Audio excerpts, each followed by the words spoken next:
ایک صحابی تھے جو حضور کو ہنسایا کرتے تھے، حضور کو ہنساتے تھے، نبی پاک کو بڑے پیارے تھے۔ اس طرح کے بھی کچھ بندے ہونے چاہیے، اس طرح کے بھی کچھ بندے۔ صحابہ کرام علیہم رضوان فرماتے ہیں جب حضور غم امت میں پریشان ہوتے تھے تو ہم منتظر ہوتے تھے کہ کبھی وہ ہنسانے والا آج آ جائے نا، دو چار باتیں ایسی کر جائے نا ہنسانے والی تو معاملہ ٹھیک ہو جائے۔ کچھ لوگ ایسے ہوتے ہیں جن کو دیکھ کے ہی چہرے پر تازگی آ جاتی، مثل تعویذ ہوتے ہیں نا کچھ لوگ، وہ جب بھی ملتے ہیں شفا ہوتی ہے۔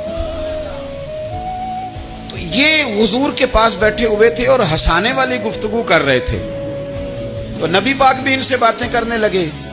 تو بات کرتے کرتے نا حضور نے انگلی ان کی طرف بڑھائی تو ان کے وجود کو انگلی لگ گئی۔ ایک تو وہ روایت ہے نا کہ صفیں سیدھی کراتے وقت حضور تیر کے ساتھ صفیں سیدھی کرا رہے تھے تو ایک صحابی کے پیٹ پہ لگ گیا، انگلی لگ گئی۔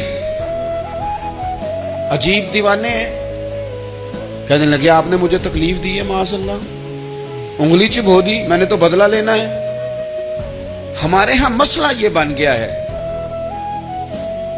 کہ کوئی بڑا آدمی بھی اپنے آپ کو قانون کے حوالے نہیں کرتا۔ ملک سے لے کر امت مسلمہ کے کل مسائل تک ہمارے ملک کے اندر ہر بندہ اس کا مزاج ہوتا ہے کہ وہ اپنے آپ کو قانون سے بالا تر سمجھتا ہے۔ لائن میں لگنا لوگ پسند نہیں کرتے۔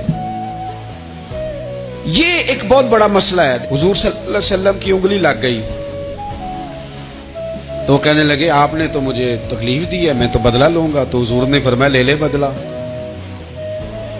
اپنے آپ کو قانون کے حوالے بڑا آدمی جب کرتا ہے تو قانون کی عزت بڑھتی ہے، قانون کا وقار بڑھتا ہے، سوسائٹی کے اندر پھر طاقتور قانون ہو جاتا ہے۔ لیکن جب غریب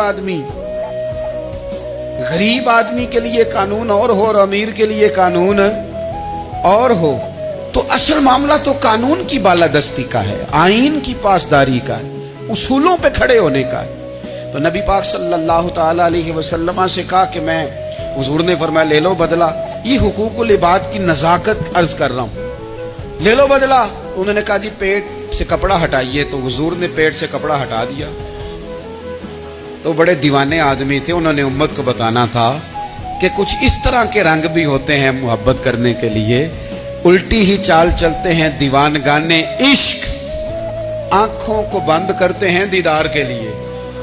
اس طرح بھی کبھی کبھی ہوتا ہے۔ کپڑا حضور نے ہٹایا تو انہوں نے نبی پاک کے جسم نور کو چومنا شروع کر دیا، کہنے لگے دن بڑے ہو گئے تھے، موقع نہیں کو بن رہا تھا، تو چلو یہ ایک موقع ملا ہے، حضور آپ کو کسی کے ساتھ زیادتی کر سکتے ہیں تو میں تو موقع تلاش کر رہا تھا۔ اور میرے بھائی نماز کا بھی موقع تلاش کرتے تھے صحابہ، جہاد کا بھی موقع ڈھونڈتے تھے، پر محبوب سے محبت کا بھی موقع ڈھونڈتے